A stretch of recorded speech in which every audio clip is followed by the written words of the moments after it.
find out in a sec.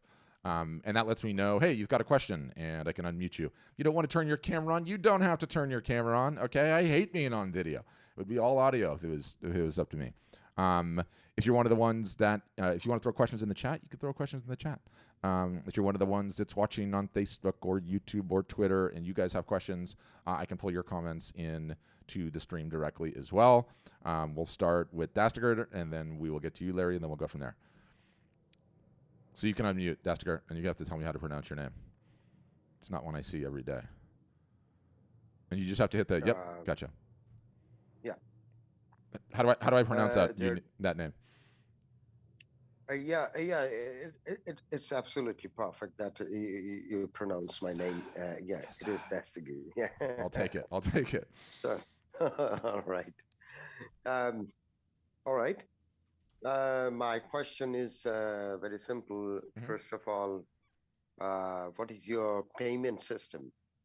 You know, I'm from a country where legally I can't send payment to your U.S.-based entities. Yeah. That's the problem, and I can receive payment from outside, but according to our law, I can send payment unless I go there or something like that. Then gotcha. Would you be able to get a merchant account through Stripe? Do you know? Like, I don't know. Yeah, so like, you know, let's assume you got a site up and you started selling art and you were taking orders in North America. You know, what we have our customers do is we have them sign up for Stripe. Stripe is basically like the biggest merchant account provider that everyone uses on the internet, and it does all the credit card processing for you. So an order comes in, they pay with their credit card, that lands into your Stripe account, and then your Stripe account would transfer it to your bank account. That's how people normally do it. But I don't know if you could even take those payments. Could you take those payments? What country is it, by the way? Okay, so what should I do? To register, do I need? I need to pay for the register to get linked with you. Do you have any? Do you have any relatives in the United States? Hardly. Better stated. Do you have any relatives you can trust in the United States? That's probably the better question, right? Yeah. I can, you know, if you want to fill out a demo form, we can have somebody from our team follow up with you and then try to get into the nitty gritty of the details, and you can see whether or not it's something that would work for you. Okay. Yeah. Yes. That's the basic thing that. Yeah. I can't. I already have your email, so don't even worry about it. I'll have somebody email you. All right. Thank you. Yeah. Thank you. Yeah. My pleasure. Thanks for the question. Okay, then it's going to go Larry, and then I'll get to Jacob, and then I will get into more of the questions in the chat. And I see those two. Don't worry. Go ahead, Larry. You're up. You need to hit that mic icon bottom left-hand corner, Larry.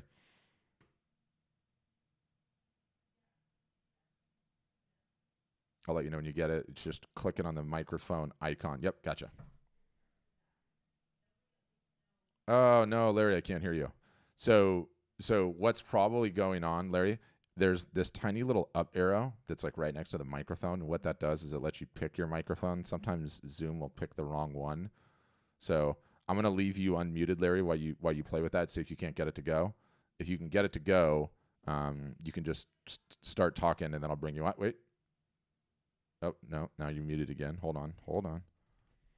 I sort of like nerding out and trying to pull these things off from a text. So click the mic icon again. Just click on the microphone one time. You got it before.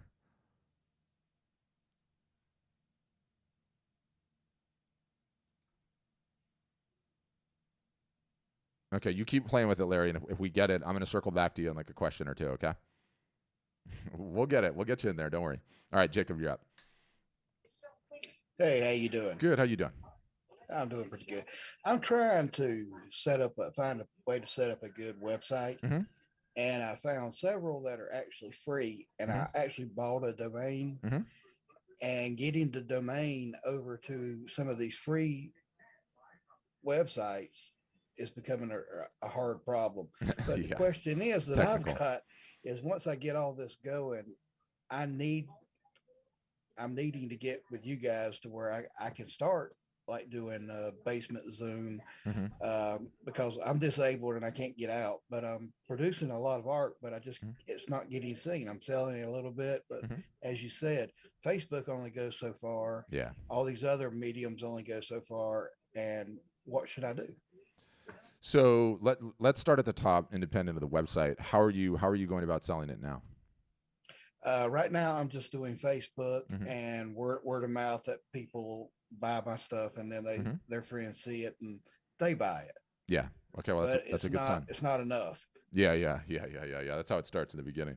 And don't worry that I am a full blown technical nerd, and even for me, trying to figure out how to get those domain names pointed over is hard. So don't worry, that's challenging for 99% of humanity. Yeah, you could. What I would do is I would request a demo and see if we can't see if there's a package that works for you and fits. If there is, our team will help you do it all. If not, in the meantime, you could certainly put the stuff up on a free website. But if you still wanted to like generate funds and keep it going, I would just start running live art shows on Facebook. And I know you think Facebook will only go so far, but what I'm going to send you, okay, let me just show you this so that you can see it. So this is going to be the replay that I'm going to send you, okay? And when you come down on, oh yeah, thanks, April. When you come down on this, here's how to run a live art show, quick start guide, okay? If you look at this thing and read this thing, it'll walk you through sort of all the ins and outs of why it's such a genius idea. And how you can leverage it, some results for some real people. And then down here at the very bottom is download the guide, send me the guide, please. There's no email capture, no other nonsense. And then you get like 7 videos of my ugly face explaining everything that you need to do it, the equipment you need, inventory and pricing, how to get paid, where to stream the show, how to announce the show, what to do after. You could follow this guide. It's step by step and it's pretty damn in depth. It's solid. It'll walk you through exactly how to do it on Facebook. Like, here's how to go live on Facebook. As I mentioned, this is Juan from my team, and he'll walk you through step by step what it all looks like. And you just follow this guy step by step, and literally you could run one this afternoon. Not kidding. Well, great. That sounds great because I needed something because I had no idea that people were even doing this. No, I know no one does. Trust me, I know. It's brand new. That's what's so crazy about this business. Is like it's just moving so fast. Technology is just moving so damn fast that you gotta always be on it. So we'll help you, but you should get a demo and see if we can help you. Otherwise, you could get your stuff up on a free site, but really you don't have a website problem right now. You have a marketing problem, right? Right. And we got to fix that first and foremost. The only problem you don't have that I can see is comfortable headphones problem because those things look luxurious, by the way. Oh, thank you. Well, I do appreciate your help and send me everything and we'll get started. Yep, I will for sure. Thank you, sir. Thanks. All right, Larry, you want to give it another crack? Might as well give it another crack. Go ahead, Larry. Can you hear me? Yeah, I can hear you. Wow. Hey, I want to say thanks. This is a wonderful thing you're doing. Oh, thanks. Yeah, thanks for coming back again. And my little Zoom thing is telling me that your bandwidth is not super strong. So what I'm going to do is I'm going to stop your video, and then we'll just work on your audio. So keep going. Oh, so you won't see me? That's a plus. that's normally what I say. I have a face for radio, but no, go ahead. Okay, so you mentioned art and photography. Mm-hmm. So is there anything that I should be doing as a photographer that'd be unique? No, it's not really any different. The biggest mistake photographers make, and I think Gail was asking me a question about this in the chat, is photographers, okay, you guys are creative and you have this incredible power of vision, and where you go wrong is you think us normals, okay, normal art buyers have this same incredible power of vision. And so a lot of times you'll be showing photo after photo after photo on your social media platforms or an email, and until you have the real thing in your hand that you can show, I can't visualize it on my wall, right? You got to have the real thing. This is real. It's got 3 dimensions to it. It's got hangers and hooks and goes on a wall, and it's something that I can covet. And so I would say that's one of the biggest mistakes that photographers make. But yeah, you need to start marketing. You need to get going on everything that we teach. But You know, if you're just in early days, I would just subscribe to our podcast and start listening to those, because there's just a ton of actionable intel in there. Okay, well, thank you. Yeah, my pleasure. And good work on the IT front, huh? We got it to work. I'm happy about that. Okay, next up is gonna be Chris. Go ahead, Chris. Yeah, I just had a question. I know it's the answer is kind of varies from person to person, but can you give an example or at least an idea, assuming that, going back to your pyramid, assuming that you're not doing anything, like the amount of time that an artist would spend in each phase of those areas before they've started to see results? Like, can you just maybe just share like some, like from a case study or something that you've seen with some of the art? Yeah, totally. So the question you're asking is the exact same question, and there's like 5 or 6 different variants of the question. Okay, and it's a question I've been trying to ask my entire history in this business, and I've come up utterly, totally, and completely short on it. Okay, and let me explain. The varieties of the question are the following: what are the best-selling sizes? If I just know what the best-selling sizes are, right, I can include those in my business and I'll do it. What are the hottest subject materials? If I just know what the best subject materials are and I put those into my business, it'll explode. How many hours a week do I need to work on my marketing? If I just know that, then I'll know the exact the payback period that I'll get, right? Or what are the most best-selling media types? If I just know what the best-selling media types are, I'll get there. And the premise to all of those questions is that there is some sort of mathematical formula that works for everybody, and nothing could be close further from the truth. And an example of how I spin it, Chris, is we have an individual on the platform that has 1.3 million followers on Instagram. Okay, been on TV, household name. We have a gal that has 5,000 followers on Instagram. She outsells him by a factor of 35x. How the hell do I explain that, right? Like all my mind wants to do as like a marketer is like, okay, how many emails do they have on their list? How many social followers? How many times are they emailing? How many sales are they running a year? And like get some sort of formula that works for everybody. And there is just no magical roadmap that works for everybody. And I'm here to tell you, through blood, sweat, and tears and trying and studying all my customers, if anyone tells you that there is a magical formula, they are lying to you.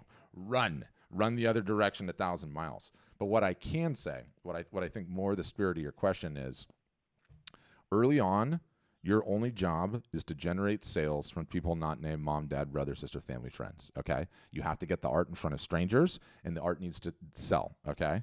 And so anything that you're doing that's not either producing art or getting it in front of eyeballs to sell is a waste of your time, okay? Number one. Number two, if the art is not selling, you're getting a ton of likes and a ton of comments and a ton of shares, but you're not getting any sales, you got a product the market doesn't want. What everyone tends to do is internalize that as criticism, right? Like, I'm not a good enough artist, or, art's just not selling, or make excuses. This is the one thing that infuriates me that is never taught. Making it as a successful artist is no different than the game of archery, okay? And in archery, what artists do is they take one arrow, this is what I like creating, this is what inspires me, this is what I'm doing, and they fire it. And they don't hit bullseye, and then they quit. And I just want to be there, and I want to be like, yes, guess what?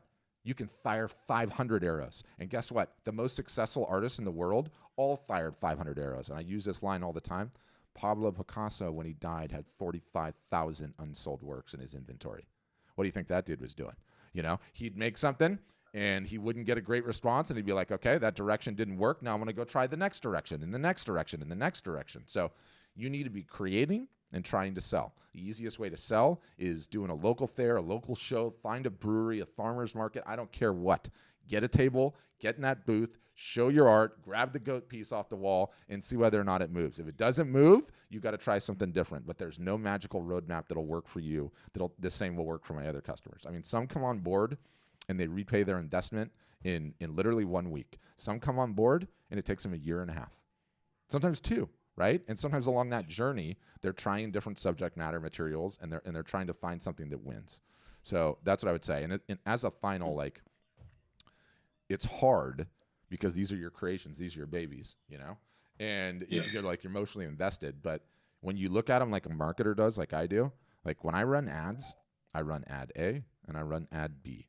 And then I wait, show it to the same audience, see which one wins. Then I drop the loser, I write another one, and I put it up. And I don't ever stop doing that because I'm constantly looking for the next best thing, right? Something that will level up my game even more. And you have to sort of approach your art that way. You just have to. So now, after that long-winded speech, what have you done about selling, and how are you selling? Give me some info on that. Yeah, I'm like you said, pretty good at building like local relationships.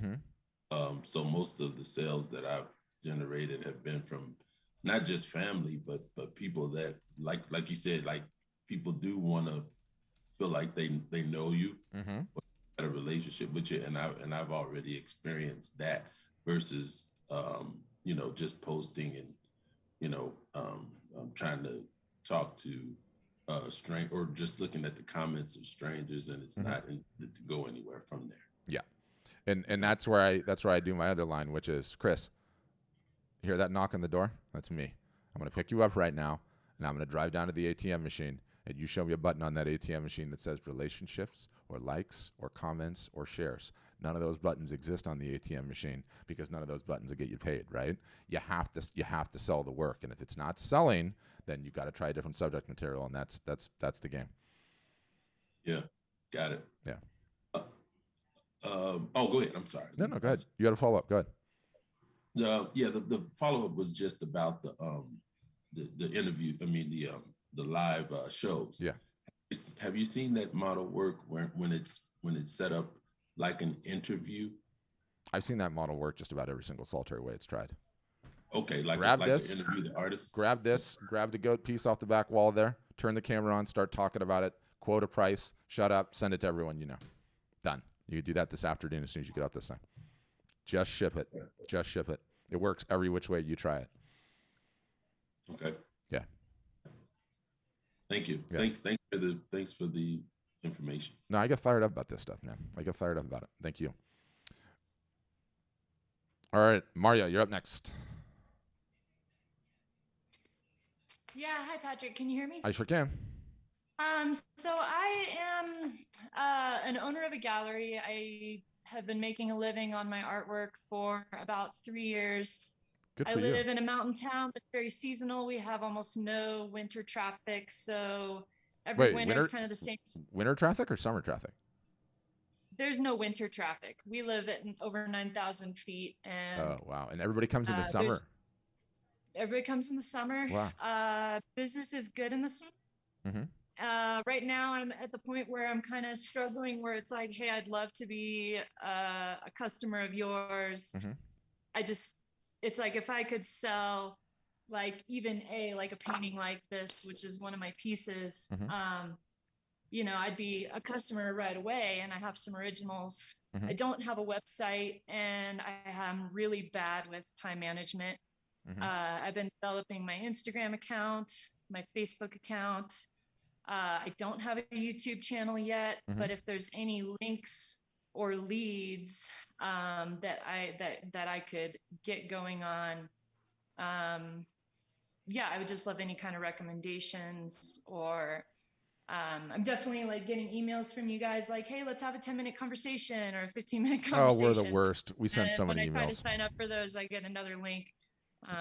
Yeah, we're terrible. We're terrible with the emails. What I would do is I would just practically speaking is subscribe to the podcast and start at episode 1 and just go all the way through it, because there's just a ton of like really, really good actionable intel in there. April put a link in the chat. It's right at the bottom. It's called the Art Marketing Podcast. Have you kept decent records from all the folks that have purchased in the gallery, and do you market to them at all? I have an email list, and I haven't marketed to them yet just because I don't have a website yet. So I was thinking about like what you said with do it immediately and market to whatever social site you have right now in the short term is your website for the here and now. Okay, for the today. And yeah, I think you let all those people that have bought pieces know that you're having a live art show, you're clearing out some excess inventory, and you do it. And you say, here's the time, and then run it on Instagram if that's your biggest one, or Facebook if that's your biggest one. After it's done, email it to everyone, let them know everything must go. You're clearing out space, getting ready, and you hope to see everybody in a future summer. Okay.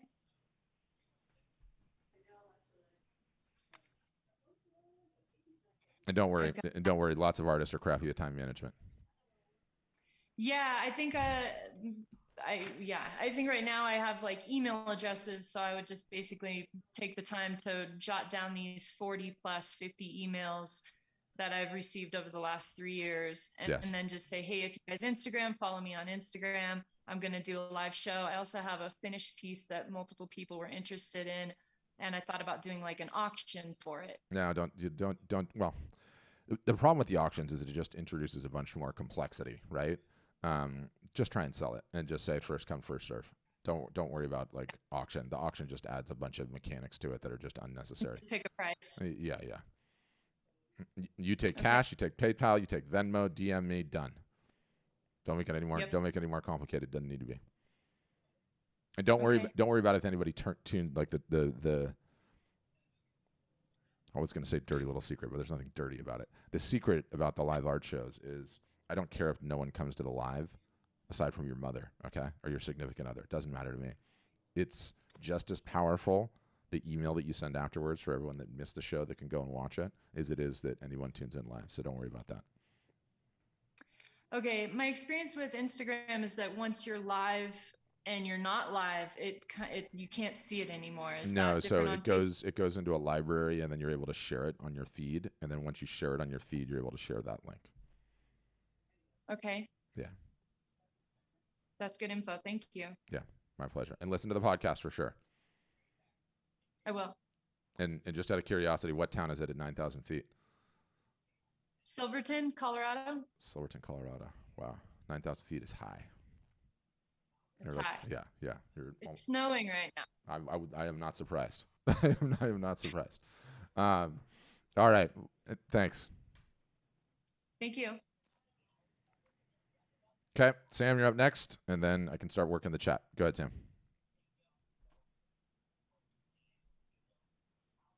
And you'll need to unmute Sam, lower left-hand corner. Click that mic icon.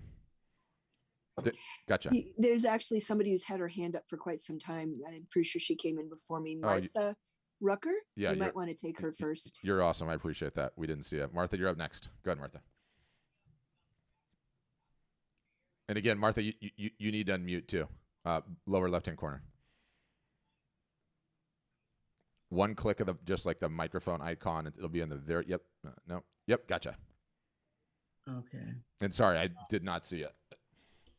All right. I do have a website. Mm-hmm.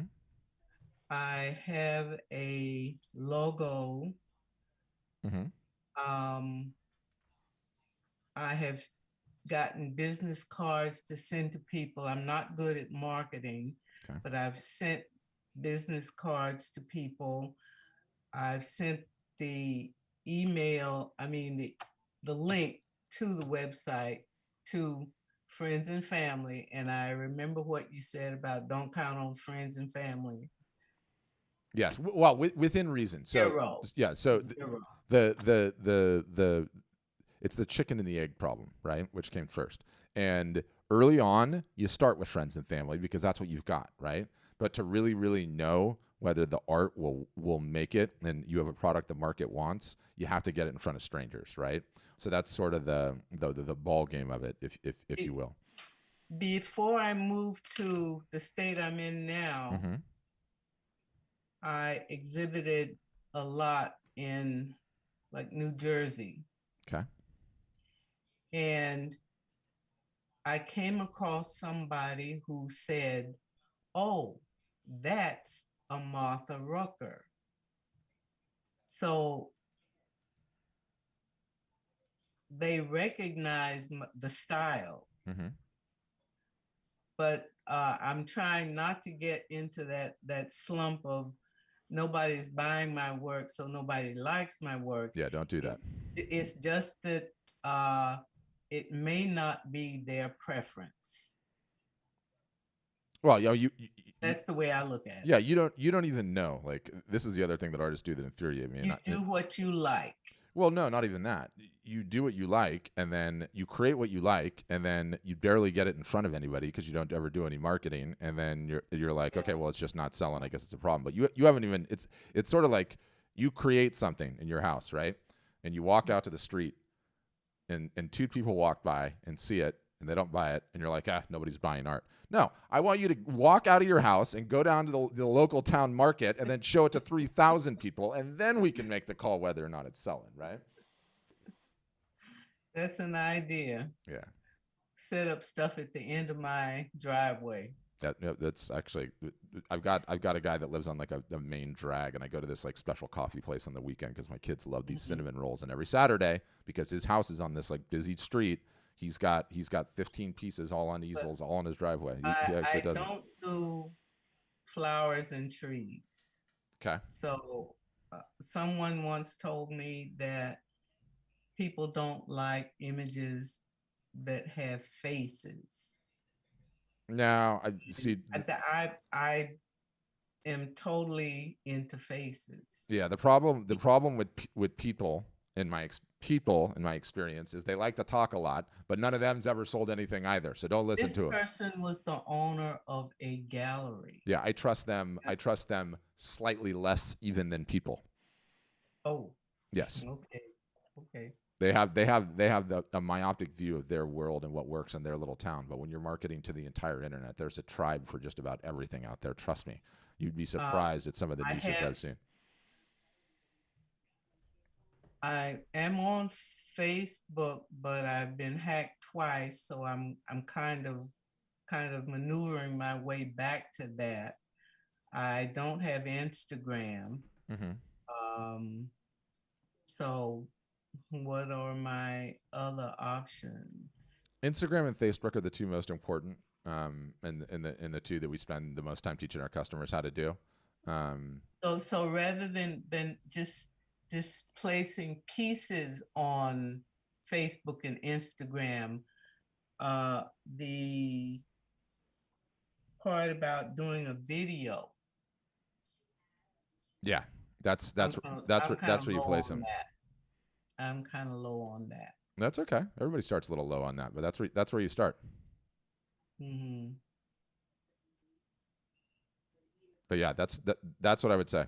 We can help you. You should go get a demo. See whether or not we're a good fit for you. If we are, we'll walk you through all of it.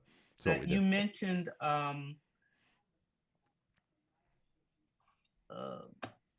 something that you send out to people where you could listen to and look at each thing that you could do in your process, what you could do in your process. That's going to be in the email that you send out? Yep, sure will be.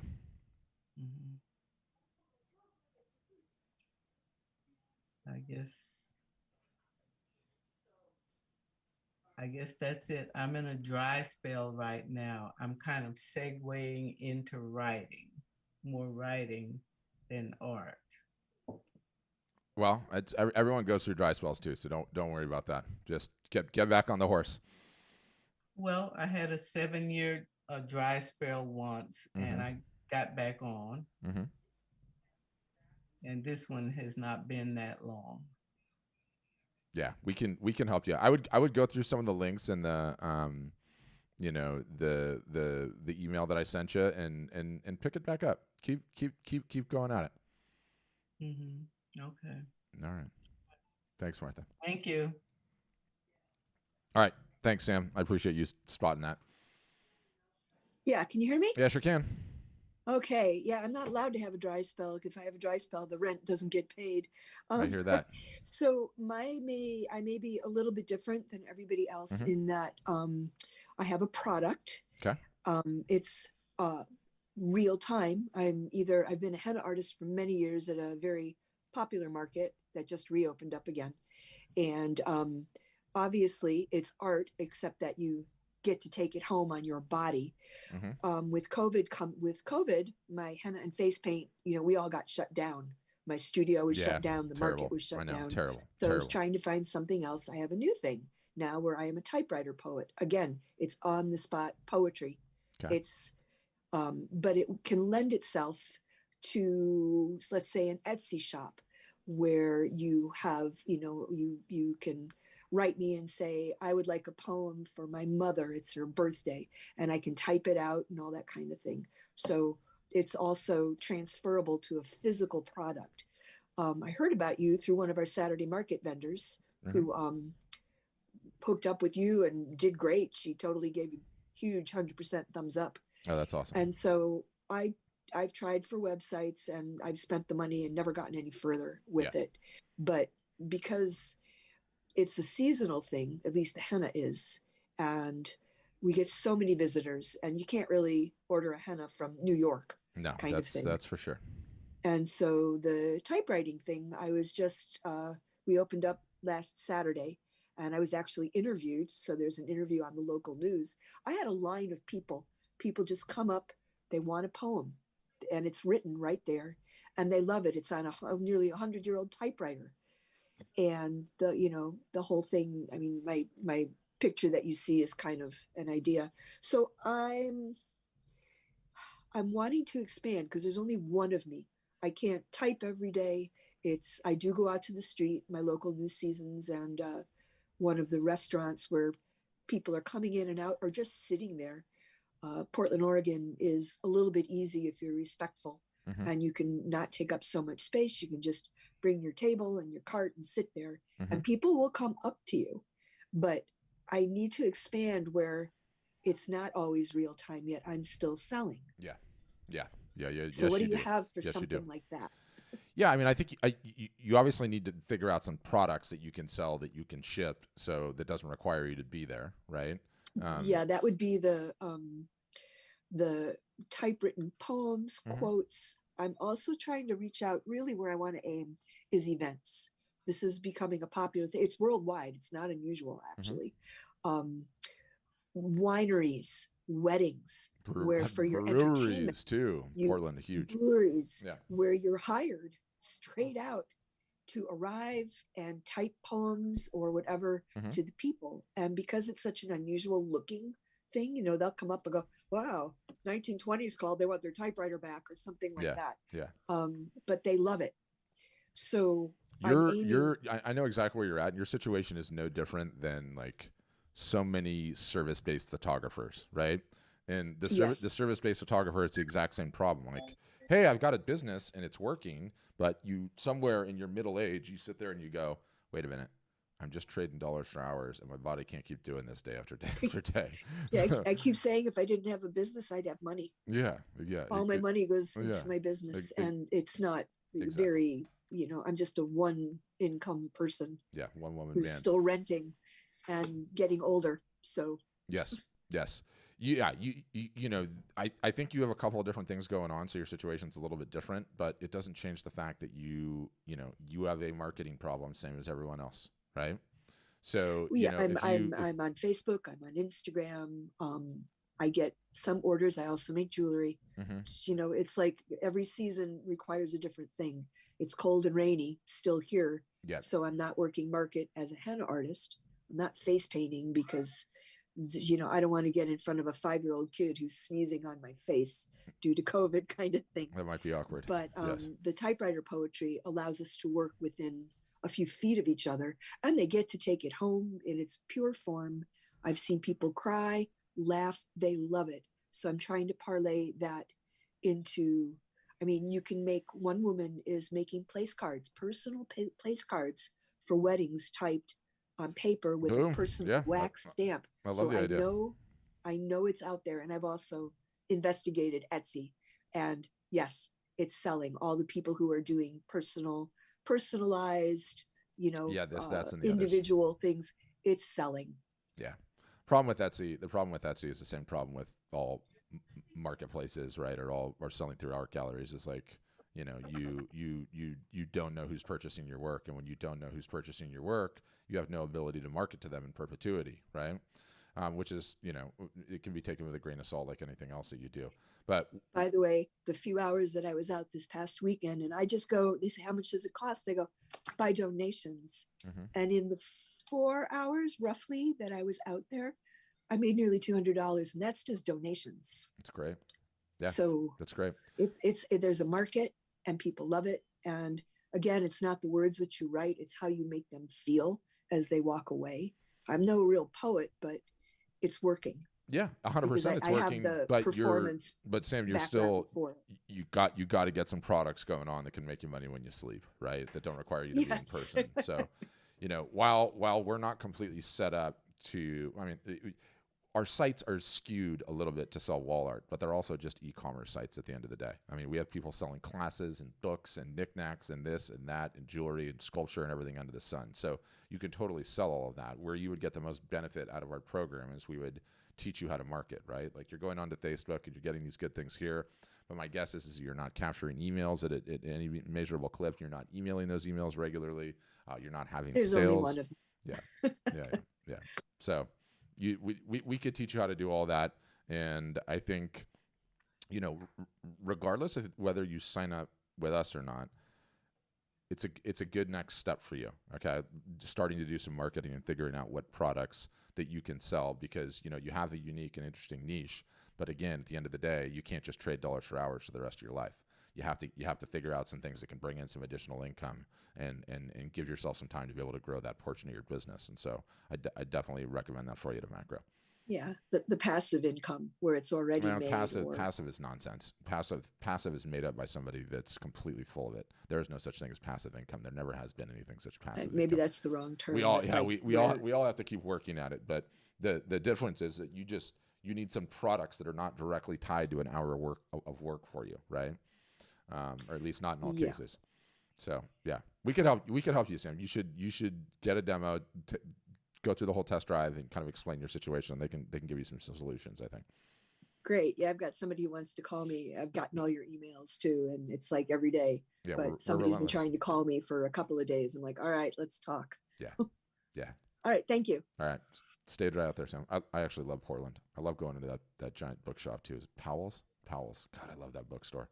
What an amazing, magical place to get lost in. Okay, Martha, you got a compliment in the chat about your work, so that's awesome. That's why you should stay at it. Okay, Bryce has got questions about inventory. Bryce, I want to unmute you so I can fully understand exactly what you're asking me. So you can unmute if you want to. So explain to me about how many pieces do you need to launch the website? I'm looking to like get a site launched and start marketing. Mm-hmm. But I am curious about how much how many images I need to have. One.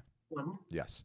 And the reason I say it that way is I'll just get started when I have X, right? In some cases it's figure out what my niche is. In some cases it's I have a certain number of inventory, or I've got the bank account set up for the business, and no one ever gets started. The days turn into hours, turn into weeks, turn into months, and no one ever does anything. And don't take it as a sales pitch. I don't care whether you sign up with us. No, I see what you're saying. Yeah, I mean, I have more than, you have more than enough. Yeah. A small portfolio already. And what about in terms of adding to, like, do you coach people to continuously add in sort of a slow, steady stream so there's always news? Yes. Or yes, they all become like individual marketing moments, right? Like, hey, some brand new inventory added to the shop. Check these things out, right? But you're going to be adding and taking away stuff for the life of the business, right? Like the sort of the trap that everyone falls into is like, okay, I'm going to go build this website and the website's going to be done. You're never done. It's never done. I get that. Yeah. Okay, that's great. And I know you've talked a lot about maintaining the collectors list and emailing and all that. Do you guys, as part of the service, offer like email database management and campaign management, or do you connect with like MailChimp, or how does that work? Currently we connect with MailChimp, but we have our own little CRM backend software solution too. In terms of the collectors, everybody always wants to solve it with software. You don't want to solve it with software. You want to solve it with phone calls if you can, because these people are so insanely valuable for you. But you can email them to MailChimp, right? And everybody starts out slow with the collectors, right? Like early on, it's fake it till you make it too. Like everyone on your email list is a collector early on until you start getting sales. Then once you start getting sales, then you treat those collectors like gold, right? And then once you have enough of them, you'll have a live art show. And then before you have the live art show for the public, you'll have the same live art show for the collectors, and they get first crack at everything, right? So there's like there's a special chain that you go up there, but You don't need fancy technology to manage it, right? Like the bigger point with the collectors is that they're getting your Christmas card every once in a while. They're getting a personalized email, right? Like, you know, you send them a text message. You treat them like they're awesome people, and they will stay with you for life. It's crazy. It's crazy how like in this business, people latch on to certain artists and certain photographers, and they just love buying the stuff, and it's like it almost becomes like a little addiction. It's crazy. It's super, super powerful, and definitely get that Wyland book too, because that'll get your head churning. I know it's a pain in the butt because you have to buy it. You have to buy it on the website, but it's like this guy, in terms of like a contemporary art seller, is one of the he's in the top 5 in the United States without question. So he knows what he's talking about. Great book, quick read, way worth it. Yeah. Anyway. Got it. Thanks. Yeah. Thank you. Okay. All right. I'm kind of just cruising through the chat here. Yeah. Somebody asked me about NFTs. We can talk about NFTs if you like. I don't mind talking about NFTs. I talked about NFTs quite a bit going back. Somebody asked me about that. I can't remember who it was. It was in the chat here somewhere. Sorry, I'm just scrolling through trying to find it. And if anybody else has questions, you can certainly still raise your hand too. I'd be happy to get into this. Yeah, so Bryce is asking about inventory. That's done. And Bryce, don't forget about having the physical inventory to show too. Yeah, so Kelsey was asking me. So Kelsey, what do you know? Oh no, did she leave? Oh, she's still here. Kelsey, what do you know about NFTs? I'm just curious. Have you bought one? Do you own any crypto? Have you just heard about them and you're fascinated? Are you minting them yourself? Hey, working on minting them myself. So I set up an account with like Rarible and OpenSea. Okay. And put in my application with makers, I think. And then trying to get on Nifty Gateway as well, because I mean, I'm not a digital artist, I'm a painter. And so what I've been doing is photographing the artworks and then animating them. So I was inspired through the Van Gogh immersion exhibit, where like all the paint strokes are moving, things like that. So that's kind of where like my NFT designs are coming from. But I just don't know, because it's still all about, getting an audience, marketing it out to people, where people know that the NFTs are there, and then how to be one of those NFTs that are of high value, because as you know, like that market's a little different than physical art, where yes, it is. Maybe if a painting that's 3,000 in real life, but in the NFT world it could be 20,000, which sounds insane, but because of the medium and the market and where it is, it has that potential. So that's just kind of where I'm trying to figure out how to, grow both and use that as a parallel. Yeah, I'm super into crypto. I bought my first Bitcoin. It was like $6. I obviously did not buy it. I did not buy enough of them, Kelsey. Okay. And I did not keep enough of them. Otherwise I would not be on this webinar. But I've been into it quite significantly for years and years and years. And the CEO here is super into it too. And so awesome. We're studying it. We have some customers that are selling them already. Some customers are taking their OpenSea listings and throwing them in their art storefront stores and driving attention to them that way. But, the problem that I have with the NFT market right now is that people think it's gold rush time, right? And I can get on there and, because there's so much success happening, I'm going to sell a bunch of them, right? And everyone always references Beeple. This Beeple guy sold $96 million worth. And, this is incredible. Do you know what that guy did? Do you know what that Beeple guy did? There's 100 news stories written about that guy. 97 omit the fact, maybe not 97, but a good portion omit the fact that he did a little 5,000 project, and he is a digital artist, and the 5,000 was an original piece of art 5,000 days in a row. I did the math. It's 13.3 years. So pictures, yeah. That dude was grinding. That dude was building an audience, right? So, the problem with the NFTs is like, you think like, ooh, this is this big new market and it's awesome and I can get in there. And you have the exact same problem you have in the non-NFT market, which is how is anyone going to discover it, right? You still have to have a following. You still have to do the marketing. So I'm fascinated by them, but I would not be spending more than 5 to 7% of your marketing hours getting in there, because you're still going to have a discoverability problem, Kelsey. People, exactly. Yeah. Right. Yeah. Right.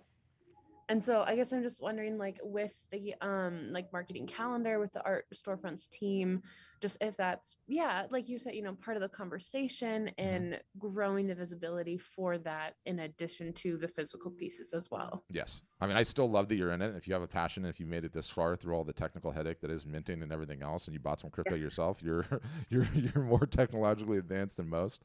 The interesting thing about the NFT market too, as a final, is like, it's not a zero-sum game between the normal art market. It's an accretive addition to the art market, meaning, if there were 100,000 art buyers to the floor, the creation of the NFT market and the ability for everyone that's made so much money on crypto to be able to now buy art in this capacity, there's now 150,000 people in the art market, right?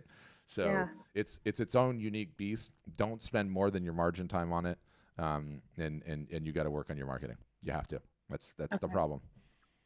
Thank you. That helps a ton. And I actually have another question I dropped in the chat. Do you mind if I just please that go. now? No, that's what this is for. Go.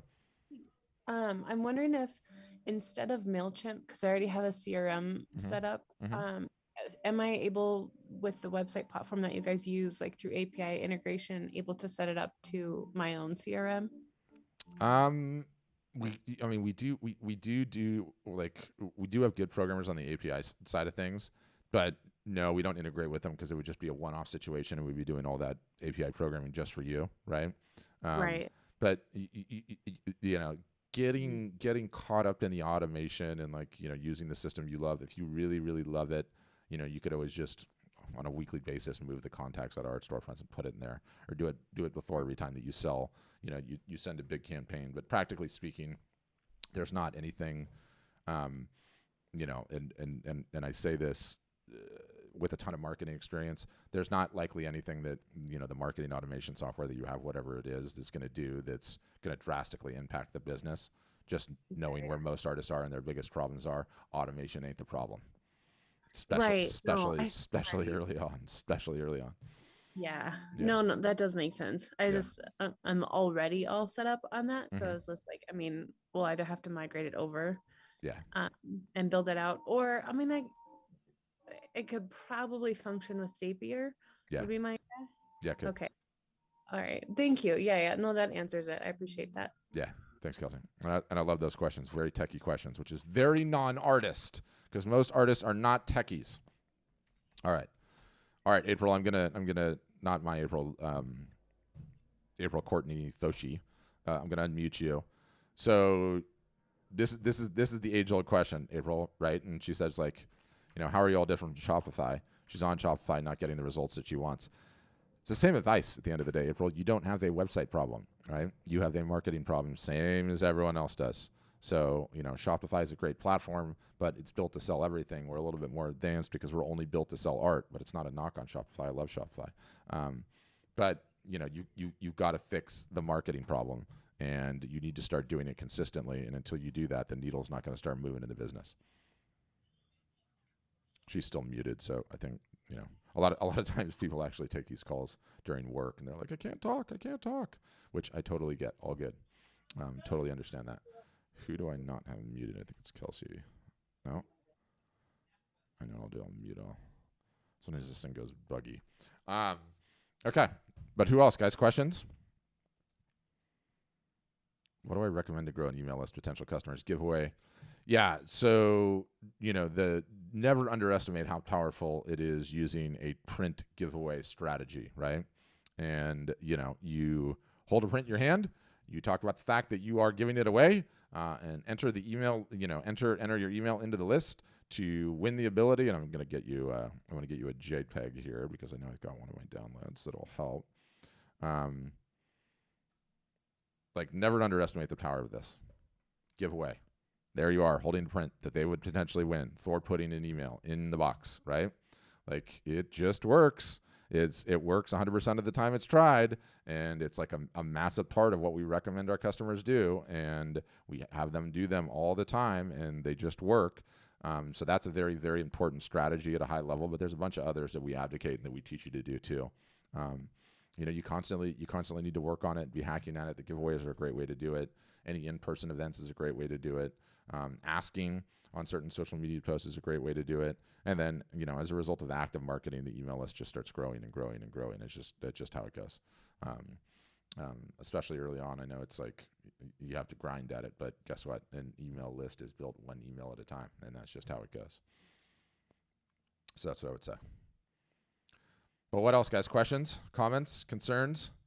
While we're on, could be anything about anything. This is normally the point in time where I just start picking on you guys individually that have your cameras on. Deb, Sheila, Jacob, Harvey. You'll have to raise your hand. All right, Chris is back with another one, and then Linda, I'll get you too. Go ahead, Chris. You raise your hand again. Yeah, I just had a question. This is more or less for a community of artists that I have not. I don't know if they're familiar with what you do, so I just want to ask this question for them. Do you do any perks or anything for artist communities? Because I'm talking about like over a couple of hundred people. Yeah, I mean it's not so much that we do perk. I mean we definitely pay referrals if if people sign up that came through your agency or your service or whatever. But I occasionally speak at those events from time to time, which is kind of fun. So I do that too, but we don't really have a lot of other people doing it. So that's what I would say. Okay. Do you so you would possibly be interested in attending like a group thing to share information? Zoom would probably be easier in today's day and age, right? That with travel and everything else. But yeah, like I've done a ton of different lectures to various different like art societies and this, that's, and the others for sure. Okay, so I could just email you then. Yeah, you could just email me. Okay, thank you. Thanks, Chris. All right, Linda, you're up next. Go ahead, Linda.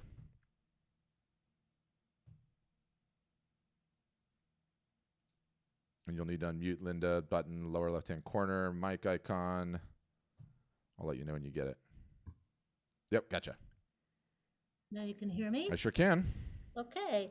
I'm wondering, how often do you recommend you notify clients all the time? Yeah, it's a good, definitely not as much as I notify all of you guys with emails. Okay, let's make that first and foremost. We email way too much.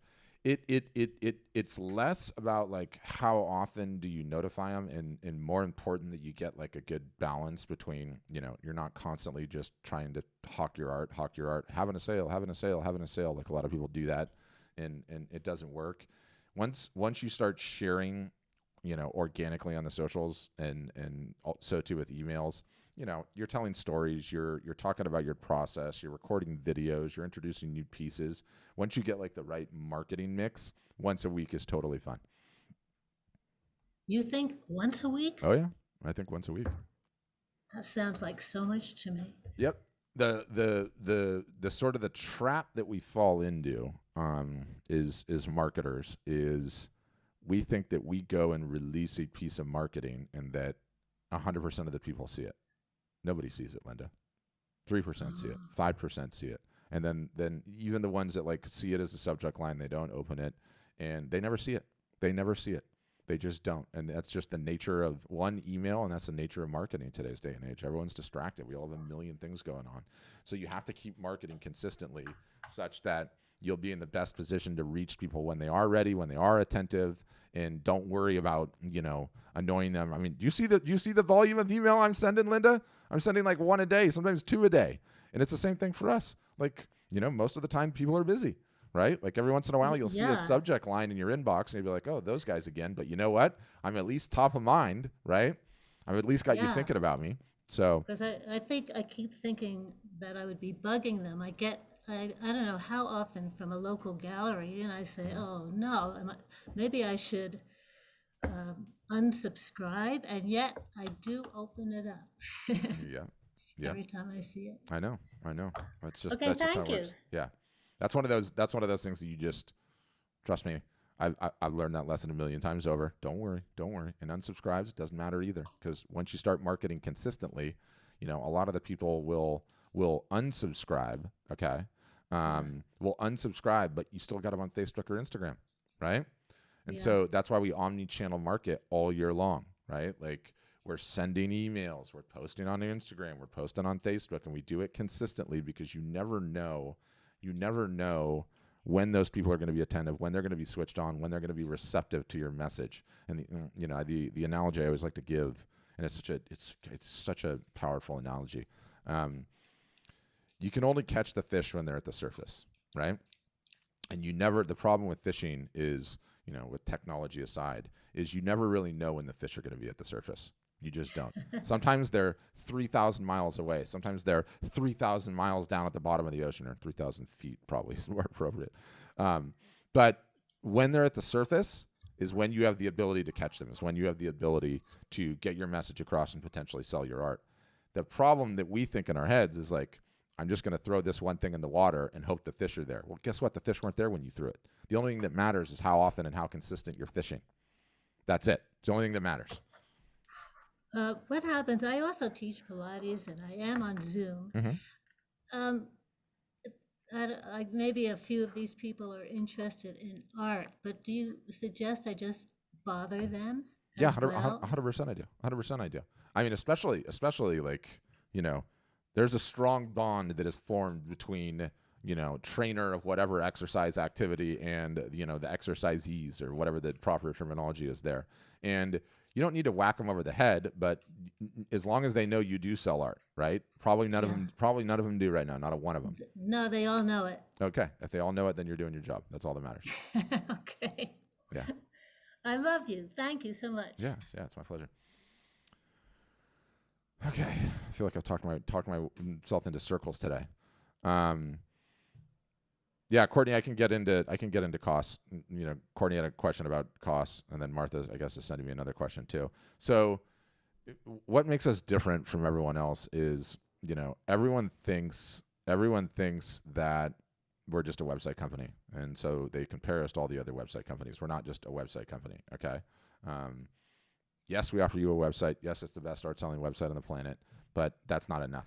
We are actually part website company and part postgraduate university that teaches art and photography, business, and marketing. So you pay a fee to get into the university, and you never graduate from the university, and the learning never stops. And then you pay a monthly fee for the website.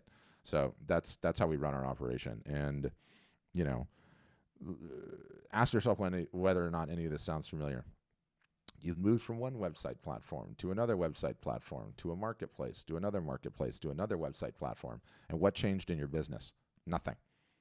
What changed in your business from moving from one website to another? Nothing. That's not the problem. It's because you're not fixing the real problem. The problem is not your website. The problem is you're not working on your marketing and you're not running the business appropriately. We realized that, and we said, okay, how can we essentially build a university, because it's the easiest analogy for it, that takes care of all of these things and constantly teaches the artist, constantly teaches the photographer, supports them in every step of the journey, never stops, classes, DIY education. You can get people on the phone when you need to, a private Facebook group so you can learn with your peers. And so that's how we approach it. And so our website fees are like other websites. I think our plans start at $39 a month or $49 a month, something like that. And then there's a one-time fee to get into the university, which goes to pay for an army of staff that is going to teach you and support you and get you unstuck, technologically speaking, for the rest of your art and photography and creation selling lives. And so that's how we structure our thing. So the fee to get into the university, I think, starts at $1,000, and there's smaller plans and bigger plans. And there's a couple plans that have more bells and whistles, but at the end of the day, the bigger plans are just people often prepay like 4 or 5 years to get a better deal. So that's what I would say. But if you request a demo, Courtney or others, they'll walk you through all the plans and pricing and everything else. Deb, you're up next. Go ahead, Deb.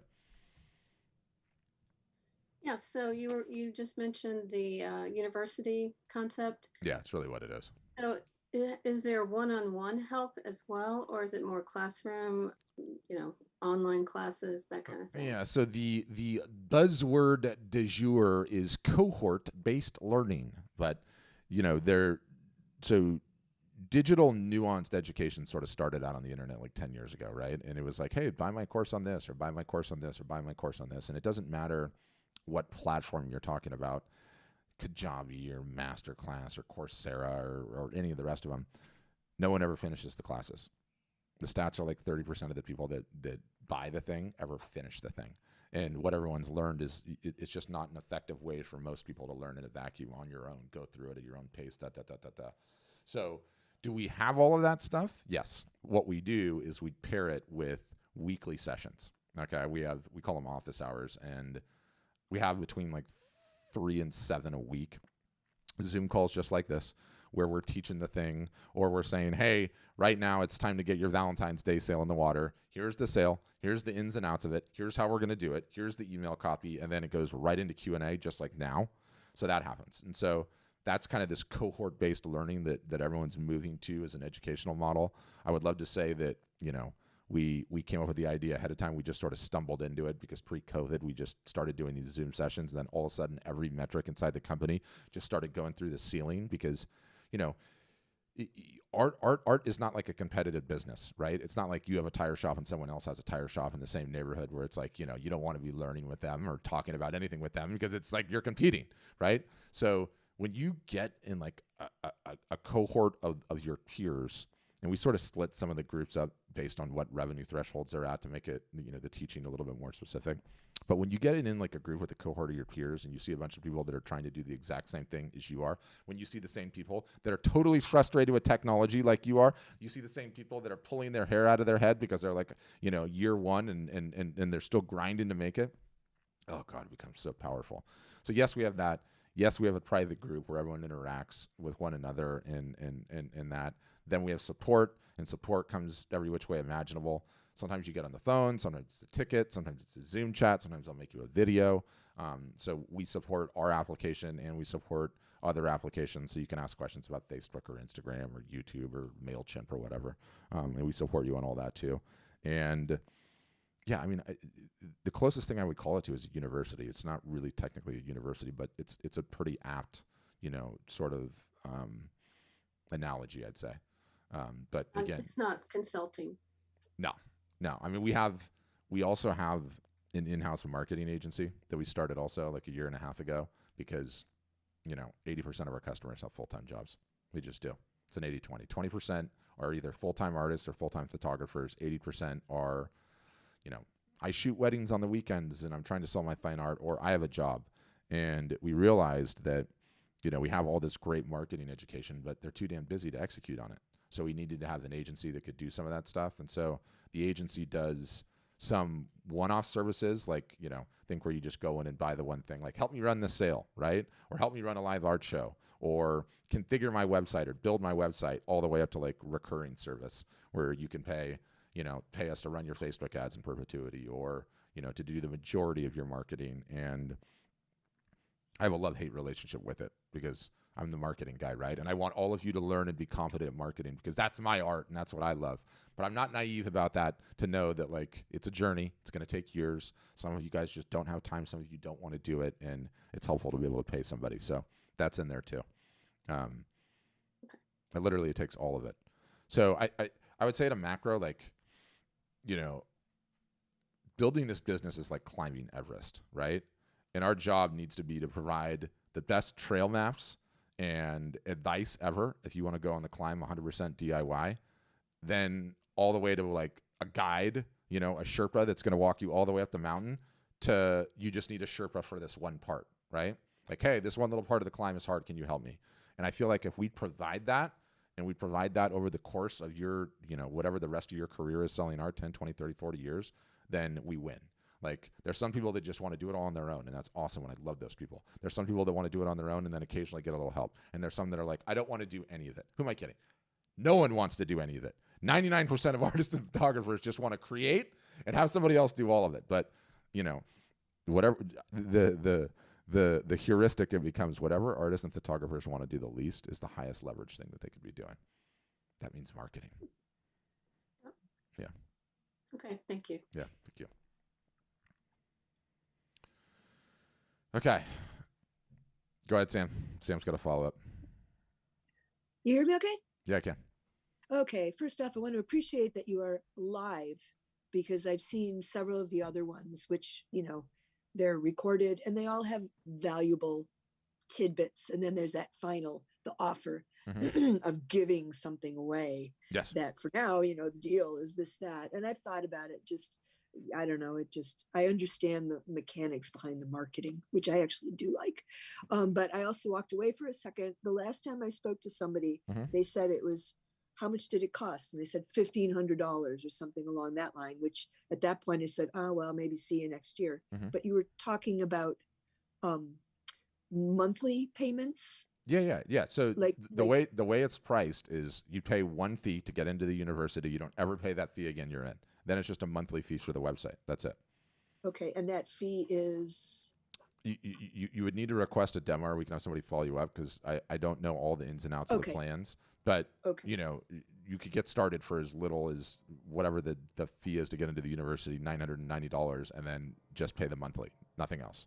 And do you offer scholarships of any sort for people who have hit upon hard times? They do offer like a financing plan, but I would rather you not do that. I would rather you just sign up when you're ready, because I don't want you being stressed right out of the gates about all of it. You know, I'd rather ready for me won't probably happen until the end of this year. Yeah. To be honest. Yeah. So, okay. But I don't want you coming in financially stretched and stressed out, right? Like, you know, I'm gonna put you through hell and teaching you all how to do all this marketing. I want you, you know, to be in a good, secure place financially before you contemplate that. It's important. Okay, that's the kind of thing. But I've still gotten some valuable information from you. So wonderful. Thank you. Thanks, man. All right. But yeah, for those that haven't requested a demo, the demo is just it's just a Zoom like this. It goes about an hour, and they walk you through all the ins and outs of all the software, show you all the behind the scenes, all the bells, all the whistles, all the education, all the everything. And it's just a great way to, you know, find out what all that we offer. So if today piqued your interest and you're like, these guys might know what they're talking about, highly recommend you request one of those and do that. And then you can decide, hey, is this a good fit? Is this for me? Am I in the right place? Otherwise, don't worry, we're going to keep running these lives and keep marketing. And Lord knows I'm going to keep emailing you, because you guys have already seen how many damn emails I send you. I really need to go to email rehab. But I appreciate you guys all for sticking it out. I'll send you the replay in a little bit, and I hope you all have a wonderful rest of your days, and hope to see you inside or on a future session. Thanks, guys.